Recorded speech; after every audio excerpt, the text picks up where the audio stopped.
Narazil som. K drevenici sa dalo dostať dosť obtiažne, nakoľko bola dosť zarastená. Keď sa nám podarilo dôjsť až ku dverám, zbadali sme, že sú ťažké a železné. To bolo dosť zvláštne, keďže celá púta bola z dreva. Navyše bol na dverách zámok a nápis, ktorý hovoril nevystupovať. Vysoké napätie. A to bolo ešte čudnejšie, keďže k budove neviedli žiadne elektrické drôty a žiadne neviedli ani von. Vo výške asi 2 metre bola v doskách diera, ktorá viedla asi na podkrovie. Kamarát mi pomohol vzliesť dnu a hodil mi patérku. Podkrovie bolo prázdne, tak som začal hľadať miesto, kde sa mi podarí dostať dolu. Spolužiak sa zatiaľ vrátil späť na cestu, kde na mňa čakal. Konečne som našiel padacie dvere, ktoré viedli dolu. Našťastie neboli zamknuté na zámok. Bola cez ne len prevlečená reťaz, ktorá bola na koncoch spojená drôtom. Chvíľku mi trvalo, kým sa mi to podarilo otvoriť. Dolu neviedlo schodisko ani žiaden rebrík, ale nebolo to moc vysoko. Tak som zoskočil dolu. Bol tam dosť nepríjemný smrad. Ako som sa začal rozhliadať, videl som v rohu na zemi poukladanú slamu ako provizornú posteľ a vedľa nej kusy nedojedeného rozkladajúceho sa jedla. V opačnom rohu bolo plechové vedro, v ktorom usudzujem podľa smradu boli výkaly. Ďalej tam bolo zopár malých skriniek, drevený stôl a jedna stolička. Neboli tu žiadne okná. Z jedného rohu som začul akýsi zvuk. Zasvietil som tam s batérkou, ale hneď ako som tam zasvietil, niečo odtiaľ vybehlo a rozbehlo sa k smerom padacím dverám na podkrovie. Veľmi rýchlo to vyskočilo a vyliezlo na podkrovie. Nemal som šancu si to zreteľne prezrieť, ale postavou mi to pripomínal človeka, ktorý ale utekal po štyroch. Mal strašne bledú pokožku, čo bolo asi spôsobené životom v tme. Do tváre som mu nevidel. Ešte chvíľu potom som váhal, či mám vyliezť hore. Zrazu som začul zvonka kamaráta, ako na mňa kričí, nech idem rýchlo odtiaľto von.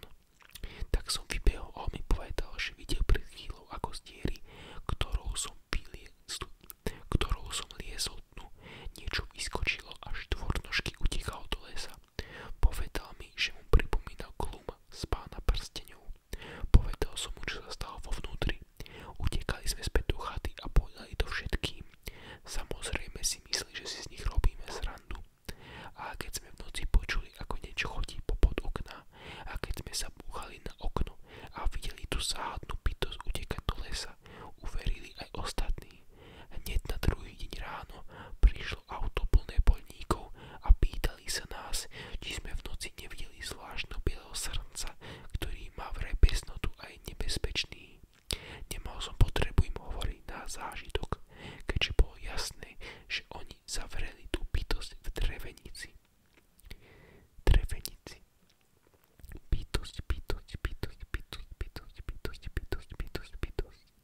Príbeh sa volá Zlo. Tento príbeh sa stal v lete v roku 2012. Boli sme s kamarátom na dedinskej zábave v jednej malebnej malej dedine. Rozhodli sme sa, že odtiaľto odídeme, nakoľko tam bola veľká nuda. Rozhodli sme sa ísť s kamarátom k nemu domov, nakoľko býval v dedine vedľa. Mali sme to za pol hodinu zvládnuté. Povedali sme si, že keď je táto zábava nuda, tak si zavoláme pár kamošov k nemu domov a spravíme si menšiu párty. Keď sme už prichádzali k jeho domu, začal poprchať. Ešte sme si povedali, aké máme šťastie, že sme nešli o 5 minút neskôr, lebo po 5 minútach sa spustila priedrž mračien, akú som ešte nikdy predtým nevidel. Kamoš mal dom na konci dediny, hneď za zadným dvorom mu začína hora, ktorá je širšia ako 30 kilometrov. Raz sme v nej boli a je to nepriechodná divočina, jedna z mála hôr, ktorá nie je poškodená rukou človeka. Pred jeho domom už ani nie je asfaltová cesta, len poľná cestička. Asfaltka končí asi 300 metrov dole kopcom od jeho domu. Čiže ideálny domček na samote, alebo nie. Každopádne pár minút po spustení tej hroznej búrky vypadol v celej hornej časti dediny prúd.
WC, v kuchyni nikto nebol. Videl som kamoša, že stojí pri okne spálni a pozerá von. Dosť ma desil. Ohlásil som mu. Povedal som, že nech príde pomaly k nemu a pozriem sa cez okno smerom k lesu. Myslel som si, že sa ma snaží vystrašiť, ale keď som sa pozrel cez okno, videl som, že na kraji hory kúsok od plota na zadnom dvore stojí v daždi postava. Som si istý, že to bola postava, mala jasný tvár oproti stromom a bola kúsok od plotu. Chvíľu sme pozerali na postavu, ale ona len nehybne stála na mieste. Povedal som kamarátovi, nech ide zamknúť dvere, že ja zatiaľ budem sledovať, či tam stále stojí. Zrazu počujem krik z chodby. Utiekal som tam a kamoš stál pri dverách celý bledý. Pýtal som sa ho, čo sa stalo. On mi ukázal dvere. Zvonku na nich bol poškrebaný pentagram a v ňom prevrátený kríž. Pod tým obrazcom bolo vyškrebané trojčísle 666. S filmom sme obaja vedeli, čo to znamená. Keď sme dobehli do spálne a pozreli sa z okna, postava tam už nestála. To nás desilo ešte viac. Počul som kopanie na okno z protikľadnej izby, ktorá slúži ako hosťovská izba. V okne stála postava v plášti. Keď sme prišli bližšie, videli sme, že to je starý muž. Tvárou pripomínal bezdomovca a vyzeral dosť desivo. Oči mal vpadnuté hlboko, ale aj napriek tomu bolo vidno, že má oči vytočené. Bolo vidno len zožltnuté a žilnaté bielka. Bolo to ako z hororu. Prisahal by som, že ten chlap nemal dolnú peru a zuby mal prehnité. Povedal som si, že skúsime test. Kamošova rodina je veriaca a v každej miestnosti majú kríž. Poslal som pre kamoša. Keď sme kríž ukázali mužovi, tak začal strašne kašľať a oprskal okno krvou. Potom šialene vrieskal a nevedel prestať. Keď v tom zrazu prestal a úprene sa na nás zahľadil a začal sa smiať.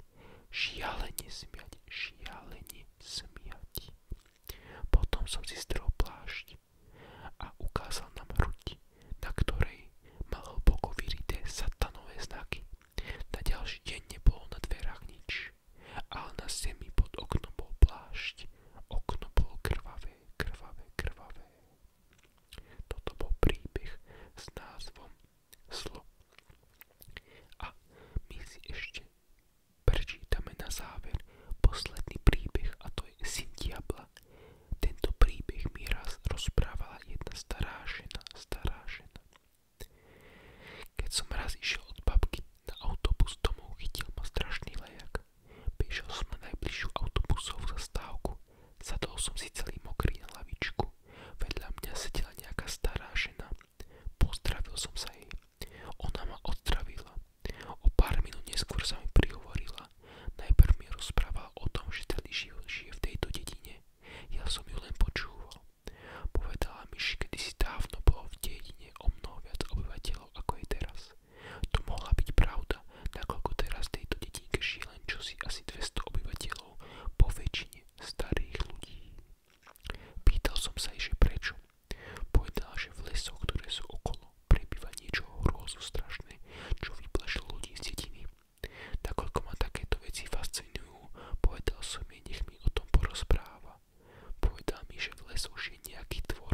ako som sa